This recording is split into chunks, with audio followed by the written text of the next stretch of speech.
All right, welcome back to the channel. It's your boy Fanon. In this video, we're going to be in the lightweight division, specifically talking about Teofimo the Great and what he has to say about a Gervonta Davis-Devin Haney fight, and the only person himself that can beat Gervonta Davis. Let's talk about that in this video.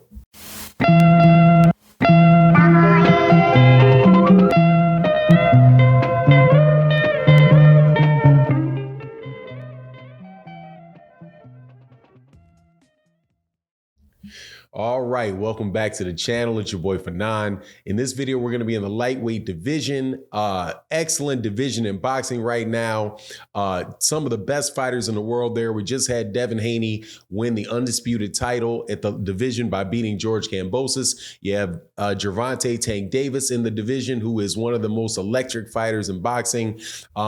Several other really good fighters in there, Lomachenko, Ryan Garcia, but in this one, a former multi-unified champion and or undisputed champion, depending on who you ask. Teofimo Lopez puts his 2 cents into the mix. But before I get into that, let me welcome you back to the channel. If you are new to the channel, thank you so much for watching the video. If you like the video, please accept my invitation to subscribe to the to the channel. Hit the subscribe button, hit the bell icon so you can be notified of when we release more videos, which we do on a daily basis, both in a live stream form and in the video form. So there's always a really good boxing conversation to be had. So I invite you to join. Even if we do not agree, we're going to have a good conversation. This is a boxing forum, so we're here to talk boxing, have fun with the subject, all that good stuff. So this subject particularly is fun to me because this is Teofimo Lopez talking. Teofimo Lopez is the former WBA, IBF, and the WBO champion, had a share of the title for the WBC franchise belt. Is a person that ran into George Kambosos and got beat primarily because his head was not in, I believe, primarily because his head was not in the game for several months before that. Kind of got to the top of the food chain and acted like he was king of the world, lost his focus, talking about all kind of different stuff, sponsorships, this, that, and the other. And as a result, a young, hungry fighter, or not a young, hungry fighter, but yeah, I guess he relatively, in a relative sense, didn't have a lot of fighters, a hungry, unknown fighter. George Kambosos comes and shocks him, beats him, and turns Teofimo Lopez into a one-hit wonder. So now Teofimo Lopez is going to be fighting in the 140-pound division, from what I understand. Not sure whether or not he's ever going to get back to where he was.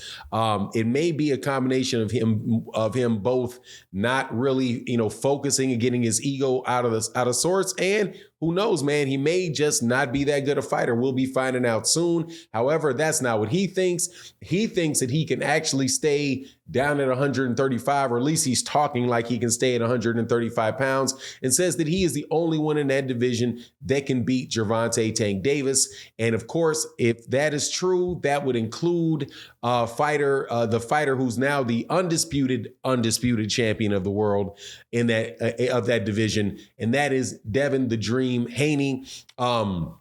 Now, that fight right there is, I think, one of the biggest fights that can be made in boxing. And I am pushing to to the extent that somebody with a YouTube channel that just is out here talking ish about boxing on a daily basis can have any influence on it. I want to see that fight. I want to see that fight take place. However, Teofimo Lopez says that he's the only one down there that can beat Gervonta Davis. And even though I doubt very much that fight ever takes place now, Teofimo has one thing that I'll give him credit for, or a lot of things I give him credit for. He is a good fighter. He is somebody that is, that has talent, and he is the only other guy in that division, I do believe, that has the power that's anywhere near what Gervonta Tank Davis has. And in boxing, you know that there's a bunch of equalizers in boxing. Everybody says, speed is a great equalizer. Well, power is the equalizer too, right? Boxing IQ is the equalizer. But when you look at the guys around that weight class, Gervonta Davis stands out head and shoulders as far as his power, his punching power is concerned. And Teofimo Lopez is probably the only other guy in that weight class or who had fought at that weight class recently that can claim anything close to that. Not meaning that is the end all and be all of the situation, because it's not the end all and the be all of the situation. Devin Haney and his ability to fight on the outside, to set fighters up, to catch you and know what you're doing, to give you different looks standing in front of you. That means that's a lot. So I personally would say, as far as the Gervonta Davis and the Devin Haney fight goes, I would lean towards Gervonta Davis, because I think Gervonta Davis can do pretty much all the things that Devin Haney can do. The only real advantage that I would see that Devin Haney has over Gervonta Davis is his length and just his physical size, right?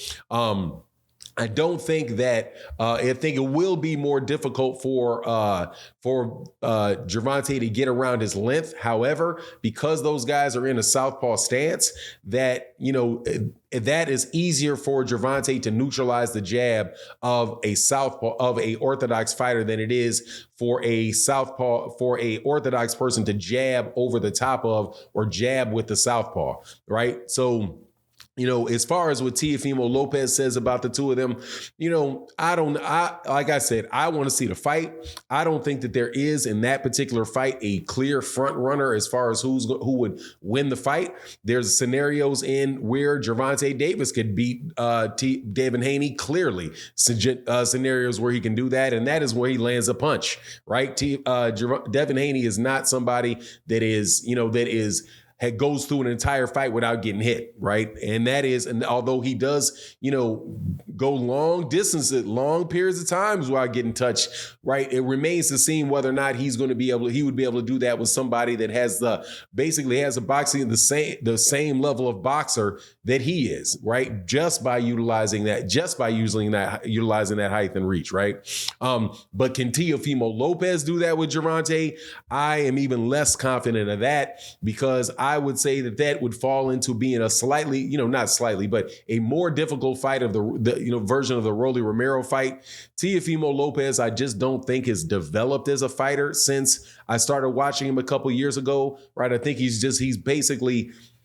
I think he has hit his peak as far as what he can do in the current situation that he has, unless he starts working with maybe a different trainer or, really commits himself to improving, working behind the jab more, making sure that he, is defensively more responsible, especially at 140 pounds. I see the same thing happening to Teofimo Lopez over again, that at 140 pounds, or if for some reason he turns around and stays at 135, I can see the same thing happening to him again that happened to George Kambosos, especially if he continues to be the type of guy that is running around looking for a one-punch knockout. And that's not what Gervonta Davis does. Gervonta Davis is not looking for that one-punch knockout unless, he feels like the guy doesn't have any power, of which, that may very well be the situation for Devin Haney. But again, it may not. Devin Haney may just be kind of like Errol Spence, and the type of guy that's not just going to sit down on his punches, but he's going to make sure that they count,